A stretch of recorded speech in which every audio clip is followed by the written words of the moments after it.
हा व्हिडिओ ज्यांच्यासाठी आहे ते लोक खूप जास्त विचार करणारे आहेत. ही कथा ऐकताना तुम्हालाही असं वाटेल की मी तुमच्याबद्दल बोलतीये. राईट, मी तुमच्याबद्दल बोलतीये. पण अजिबात तसं नाही आहे. मी फक्त एक अनुभव सांगतीये. पण जर तुम्हाला ही गोष्ट तुमच्या ओळखीची वाटली तर व्हिडिओला नक्की लाईक करा आणि व्हिडिओ शेवटपर्यंत बघा. कारण या कथेमध्ये जो एक रिअल फिनॉमिनन मी शेअर करणार आहे तो भास आणि आभास निर्माण करू शकतो. त्यामुळे व्हिडिओ अगदी शेवटपर्यंत पूर्ण बघा, कुठेही जाऊ नका. आपण भेटूयात इंट्रो नंतर. तर आता इंट्रो.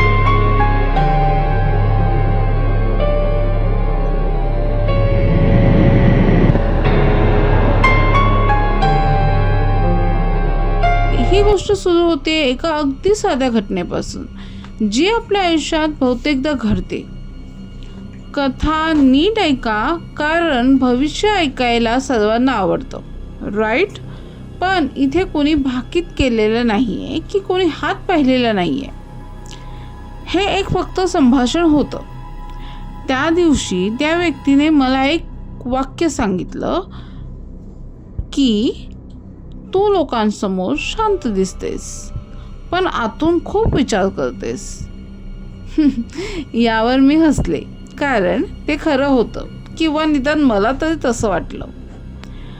पुढे अजून बरीच वाक्य आली, जशी की तुला स्वतःवर कधी कधी शंका येते, तू जबाबदारी नीट निभावतेस, लोकांना मदत करायला तुला आवडतं, पण तुला स्वतःची मदत मागायला अवघड जातं.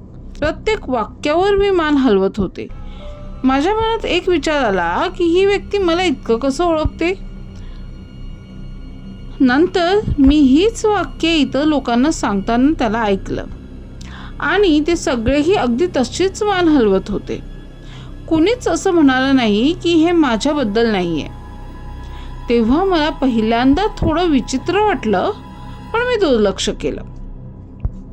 त्या रात्री मी एकटी असताना मला ते शब्द आठवत राहिले. अर्थात ते काही आदेश नव्हते की काही भाकीत नव्हतं, पण ते शब्द मला रिलेट करायला लागले होते.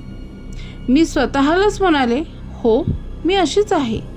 आणि ते स्वीकारणं माझ्यासाठी खूप सोपं होतं, कारण माझ्याबद्दल त्यात निगेटिव्ह काहीच नव्हतं. हळूहळू मी स्वतःला त्या वर्णनात पाहू लागले. एखादी गोष्ट चुकली तर असं वाटून जायचं, म्हणूनच कदाचित तो असं म्हटलं असावा. किंवा एखादी गोष्ट जमली ना तर वाटायचं हे पण त्यातच तर बसतं. माझी ओळख मी नाही तर ते शब्द ठरवत होते.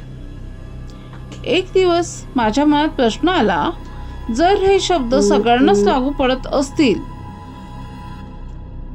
तर मग मी कोण आहे, आणि मी स्वतःला ओळखतेय की मला सांगितलेली गोष्ट फक्त मी स्वीकारतेय. अर्थात या प्रश्नाचं उत्तर मला अजून मिळालेलं नाहीये. मग मला लक्षात आलं की मी निर्णय घेताना ते शब्द आठवत होते, मी वागताना ते शब्द पाळत होते, जसं कोणीतरी माझ्या मनात एक साचा बसवला होता आणि मी त्यात स्वतःला ओतत होते. ऑफकोर्स ही गोष्ट भूतांची नाहीये, पण तरीही भीतीदायक नक्कीच आहे. कारण विचार करा, जर कुणी फक्त सामान्य सर्वसाधारण शब्द वापरून तुमची ओळख तयार करू शकत असेल तर तुमच्यातला मी किती खरा आहे विचार करायला लावणारी ही जाणीव मला रात्रभर झोपू देत नव्हती. आता तुमच्यासाठी एक प्रश्न, मी जे शब्द सांगितले ते तुम्हाला किती ओळखीचे वाटले, आणि खरंच ओळखीचे वाटले का? जर हो तर घाबरू नका. ही काही जादू किंवा अलौकिक शक्ती नाही आहे. यालाच बर्नम इफेक्ट असं म्हणतात.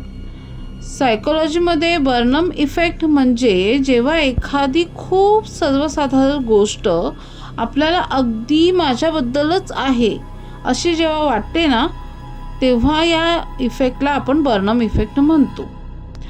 ह्याचा उपयोग आपण ॲस्ट्रॉलॉजी, पर्सनॅलिटी टेस्ट किंवा स्पिरिच्युअल सेशन्समध्ये करतो.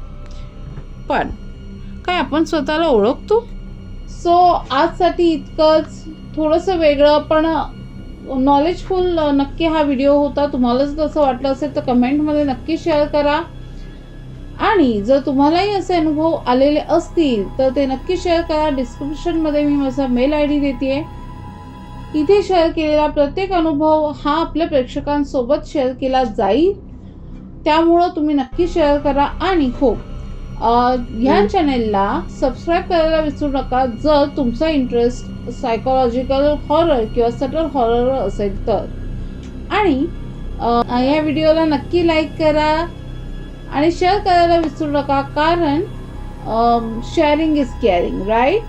सो आपण उद्या पुन्हा भेटूयात नवीन कथेसह. तोपर्यंत काळजी घ्या. Take care. See you.